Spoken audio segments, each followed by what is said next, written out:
Something inside Washington appears to have shifted, and Donald Trump seems aware of it. At this very moment, Republican senators are openly pushing back.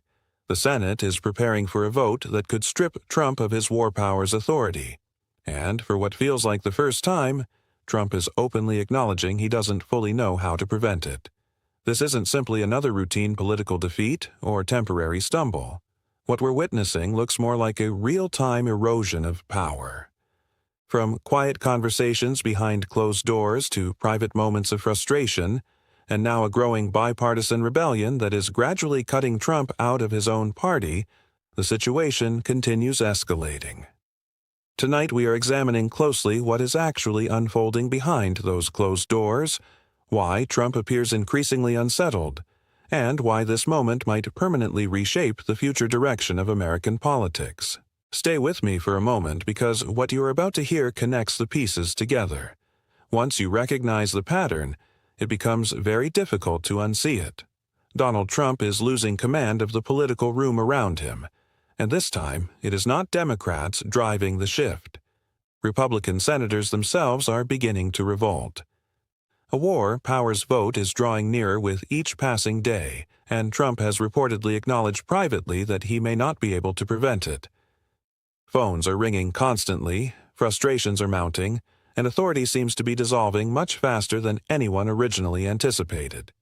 Tonight, we are pulling the curtain back on Trump's deepest concern, the Senate rebellion he never truly expected, and why this moment might represent the beginning of the end of Trump's hold on the Republican Party. This is not background noise. This is history developing in real time. Mr. President, on NATO right now, it sounds like you're saying that you might acquire Greenland by force. That would involve a NATO country. Are you saying you would actually do that? No, you're saying that, Trump responded. You're telling me what I'm going to do. You don't know what I'm going to do. So what are the options? Your network doesn't know either. Another question followed. The Danish foreign minister had suggested that there were still fundamental differences after meetings with Rubio and the vice president. Would Trump be willing to leave the NATO alliance in order to achieve what he wants regarding Greenland? Trump's answer was deliberately evasive. He said he would not reveal what he was prepared to do, because disclosing his options was not something he intended to do. However, he emphasized that Greenland was critically important for national security, including Denmark's own security. He contended that Denmark could accomplish very little if Russia or China attempted to occupy Greenland, but the United States could accomplish a great deal. He referenced recent developments involving Venezuela as evidence that America still retained the capacity to intervene when necessary. According to Trump, situations like that simply were not going to happen. Now consider that moment for just a second, because this is where the fractures truly begin to surface. Picture a sitting president pacing behind closed doors, phone in hand. He is not contacting allies to align strategy. He is not rallying supporters for a public campaign. Instead, he is calling Republican senators one after another, many of whom are no longer picking up. For the first time in a very long while, Donald Trump is conceding something he almost never concedes publicly. He doesn't know how to stop what is approaching.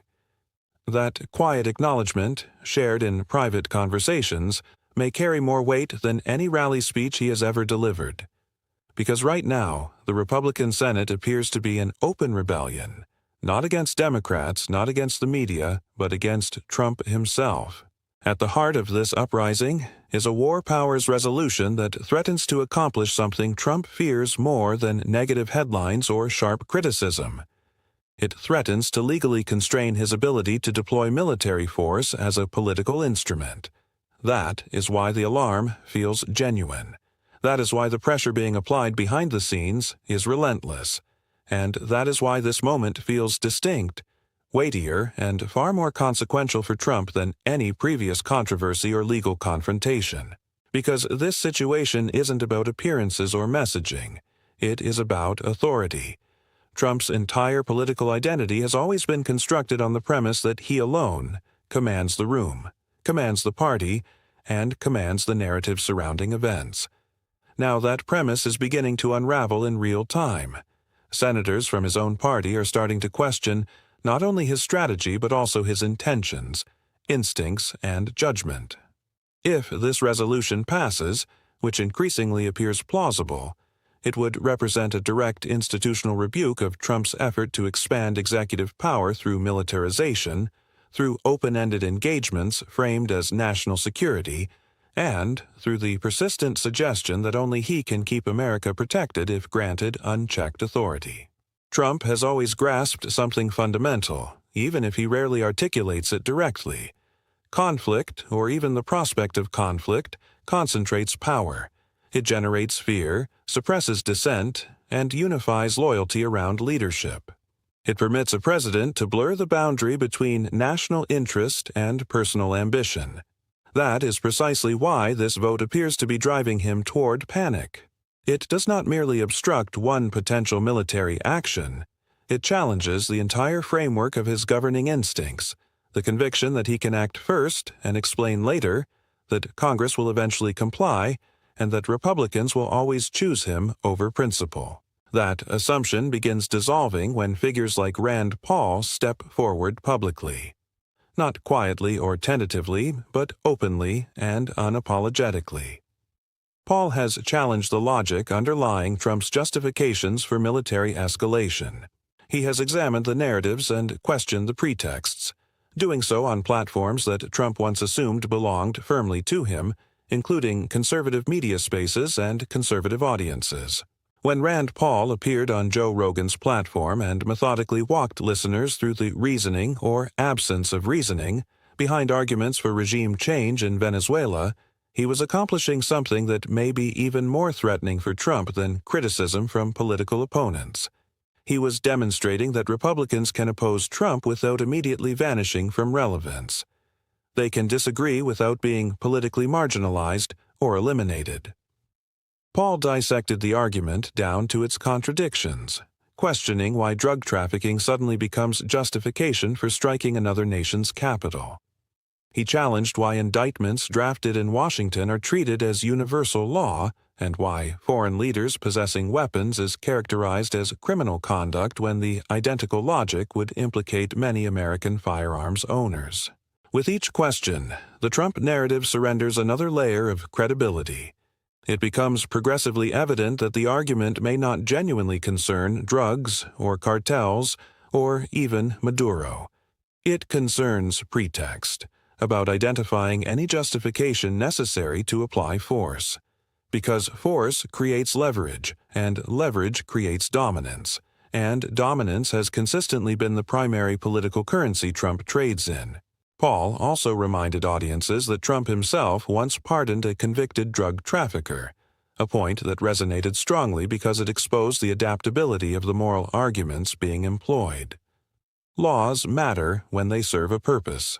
Principles matter when they are advantageous. National security becomes significant when it can function as a political instrument. From there, the conversation deepens, because Trump's attraction to militarization does not conclude with foreign policy. It extends inward into domestic structures of authority, into expanded enforcement capacities, and into the use of fear as a governing mechanism. Agencies such as ICE begin to be portrayed less as institutions for public safety and more as symbols of authority and consequence. In this framework, they are not simply preserving order but projecting dominance. Trump's compulsion to radiate strength requires constant adversaries, whether foreign or domestic, genuine or constructed.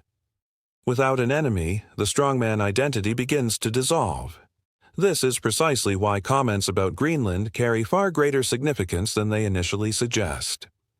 When Trump implies the possibility of acquiring Greenland through force and then retreats into ambiguity, declining to eliminate anything, he may be probing the boundaries of public tolerance. He may be gauging how much resistance will emerge and whether apprehension can substitute for reasoning once again. But this time, the response appears markedly different.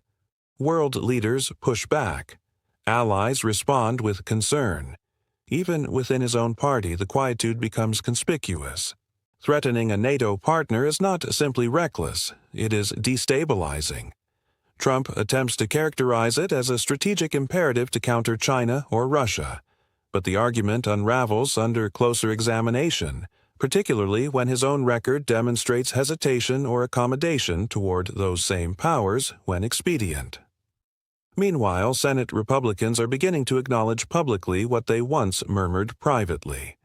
Trump's calls no longer command the same weight. His pressure efforts are not functioning as effectively. His warnings no longer ensure compliance.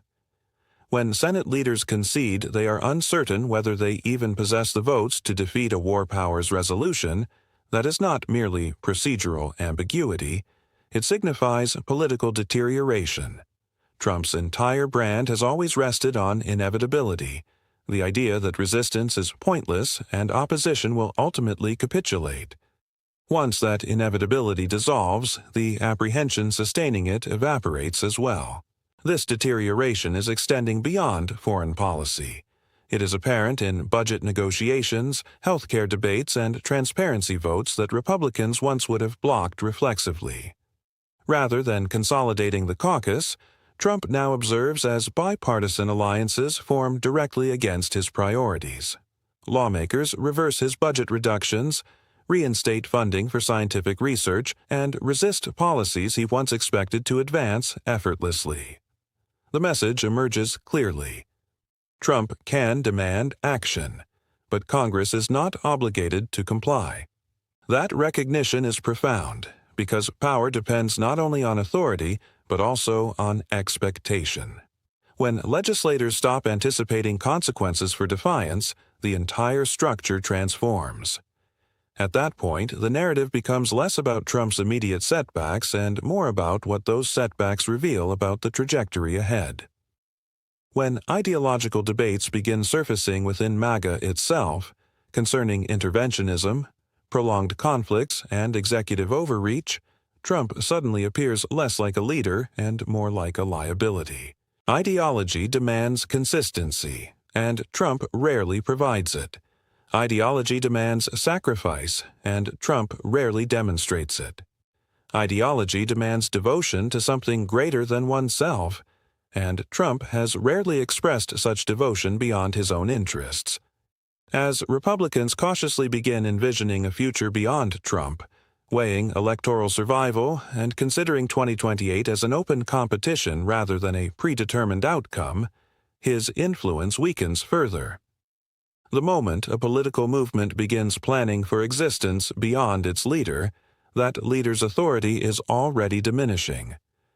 Trump never anticipated that moment would arrive so rapidly.